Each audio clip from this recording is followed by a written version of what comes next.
Halo teman-teman, setiap hari bersama kami, belajar sedikit lebih banyak pengetahuan. Saat ini, beberapa negara maju sedang menghadapi situasi penuaan populasi. Pasalnya, usia harapan hidup manusia semakin meningkat, dan perempuan cenderung malas memiliki anak.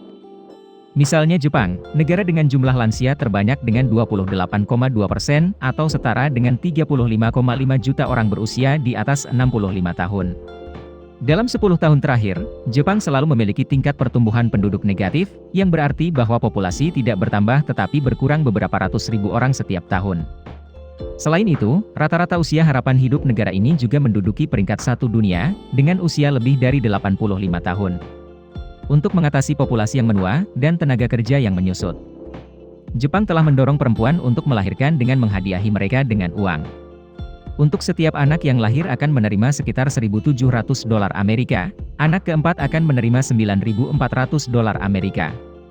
Selain itu, mereka juga gratis di tingkat prasekolah.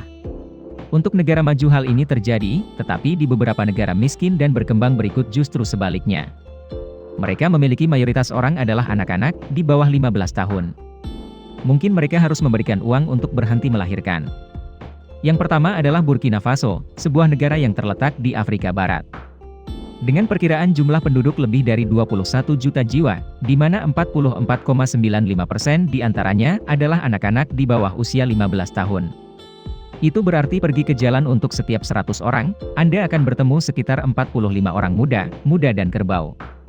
Alasan mereka memiliki persentase anak yang tinggi adalah karena rata-rata usia harapan hidup cukup rendah, yaitu 61 tahun.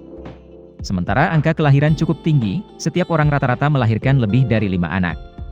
Belum lagi untuk setiap 1000 kelahiran, terdapat 87,5 kematian pada anak di bawah 5 tahun.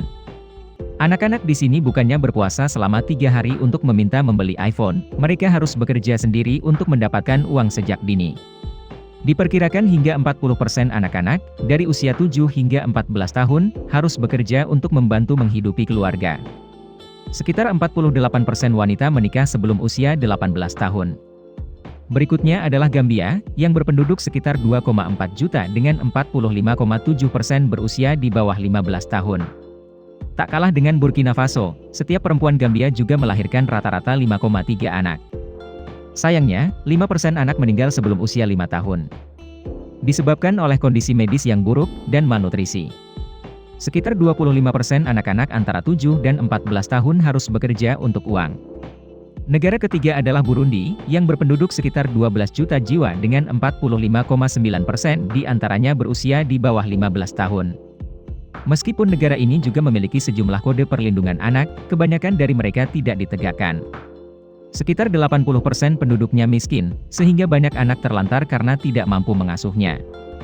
Saat ini, ada sekitar 610.000 anak yatim, mereka dieksploitasi untuk tenaga kerja, dilecehkan secara seksual dan hidup dalam kemiskinan yang ekstrim. Negara keempat adalah Kongo, dengan populasi hingga 90,9 juta. Di antaranya, 46,16% atau setara dengan sekitar 41,9 juta orang berusia di bawah 15 tahun.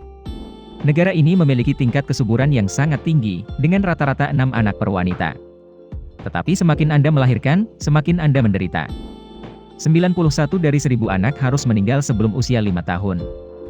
43% anak-anak kekurangan gizi. 17% mencapai usia sekolah tetapi tidak bersekolah. Dan 8% harus bekerja untuk uang dan 21% menikah sebelum usia 18 tahun. Kelima adalah Somalia yang berpenduduk lebih dari 16 juta jiwa dengan 46,33% diantaranya berusia di bawah 15 tahun. Negara ini agak lebih progresif, meratifikasi Konvensi Hak Anak pada tahun 2015. Namun, kode mereka masih sangat pisang, karena perdagangan anak, eksploitasi seksual untuk tujuan komersial, dan perekrutan anak-anak berusia 9 tahun ke dalam militer tidak dilarang. Keenam, Angola memiliki populasi 33,3 juta, dengan 46,62% di bawah usia 15 tahun. Negara ini memiliki harapan hidup rata-rata hanya 60,38 tahun. 75/1000 anak meninggal di bawah usia 5 tahun. Pelecehan anak tersebar luas di Angola, karena sebagian besar tidak dihukum oleh hukum. Beberapa sistem kepercayaan bahkan menganjurkan pelecehan anak. Khususnya kasus yang melibatkan anak-anak penyihir, yang lahir dari keluarga termiskin dan dituduh melakukan sihir. Mereka dipukuli dan dianiaya, keluarga mereka diasingkan dan tidak menerima bantuan. Peringkat 7 Chad, memiliki populasi 16,6 juta. Dengan 46,86% penduduk berusia di bawah 15 tahun, di mana hampir 1 dari 2 anak berusia 7 hingga 14 tahun harus bekerja penuh waktu dan tidak bersekolah. Penghormatan Chad terhadap hak-hak anak termasuk yang terburuk di dunia. Peringkat ke-8 Uganda, memiliki populasi 46,3 juta, dengan 47,41% di bawah usia 15 tahun. Dari 22 anak, 1 orang meninggal sebelum usia 5 tahun. 29% anak kurang gizi, 23% tidak sekolah. Di tempat ke-9 Mali, memiliki populasi 20,5 juta dengan 47,53% di bawah usia 15 tahun. Ini adalah negara dengan tingkat kematian anak tertinggi di dunia, dengan 191 per 1000 anak meninggal di bawah usia 5 tahun. Harapan hidup rata-rata hanya 58,45 tahun. Kekerasan, penyalahgunaan tenaga kerja dan perdagangan anak adalah hal biasa. Terakhir, ada Niger, dengan populasi 24,6 juta, di mana 50,12% di antaranya berusia di bawah 15 tahun.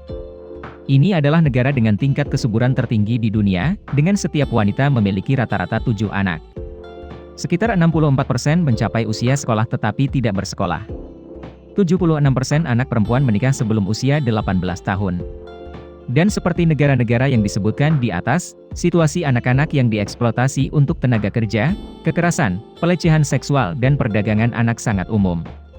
Dari 10 negara yang baru saja kami sebutkan di atas, semuanya miskin dan cukup terbelakang. Alasan mengapa mereka miskin antara lain karena mereka memiliki terlalu banyak kelahiran.